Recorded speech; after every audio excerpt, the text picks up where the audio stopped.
Bihar public service commission यानी कि BPSC का माहौल बड़ा ही गर्म है, लेकिन तैयारियां कर रहे सभी उम्मीदवारों के लिए एक अपडेट ऐसा है जो आपको जरूर जानना चाहिए।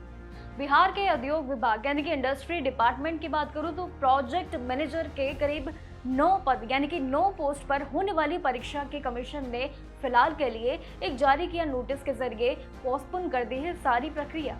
देखिए, अभी कैंसिल हो गया है। ये परीक्षा पहले 30 मई 2026 को होनी थी, लेकिन एडमिनिस्ट्रेटिव रीजन की वजह से ये इसे आगे बढ़ा दिया गया है। अभी के लिए फैसला मंजूरी पे है, जो कि 9 पोस्ट के लिए लगभग 11,600 से ज्यादा अप्लाई आवेदन के लिए संख्या थी। अब 2 चरणों में ये पूरा सिलेक्शन होगा और इस भर्ती में सबसे बड़ा बदलाव सिलेक्शन प्रोसेस को लेकर काफी किया गया है। चलिए इसको समझते हैं। पहले ये परीक्षा सिर्फ एक स्टेज में होनी थी, लेकिन अब इसे 2 चरणों में यानी कि डबल स्टेज में आयोजित किया गया है। डबल स्टेजेस में डिवाइड कर दिया गया है। नई व्यवस्था के मुताबिक यानी कि इसके अकॉर्डिंग जितने भी नई चीजें हैं, उससे अब पहले के जो पूरे पीटी का प्रोसेस है वो होगा पहले, और उसमें फिर सफल होने वाले जितने भी उम्मीदवार रहेंगे उनके लिए ये मेंस की यानी कि मुख्य परीक्षा में बैठने का उन्हें मौका मिलेगा। पहले की परीक्षा लेकिन पहले पार करनी होगी।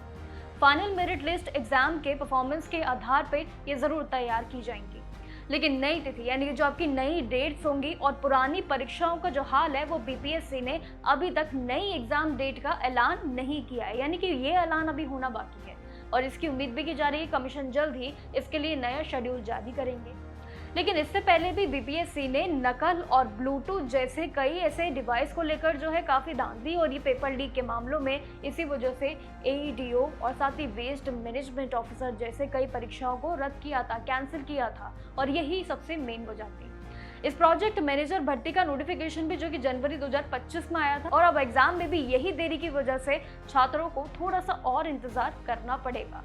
देखिए, हाल ही में बीपीएससी का माहौल गर्म है और उसको लेकर एक बार इसी के बीच ये एक नया अपडेट जरूर सामने आया है, जो कि उम्मीदवार जो इस पूरी भर्ती प्रक्रिया से जुड़े हुए हैं उनके लिए जरूरी है कि उनको ये पता चल जाए कि आखिर आगे क्या होने वाला है। इसलिए जो भी जानकारियां रहेंगी, एग्जाम डेट्स आखिर कब तक आती है कमीशन की तरफ से, आपके साथ शेयर करेंगे। तब तक के लिए नमस्कार और देखते रहिएगा जानकारी।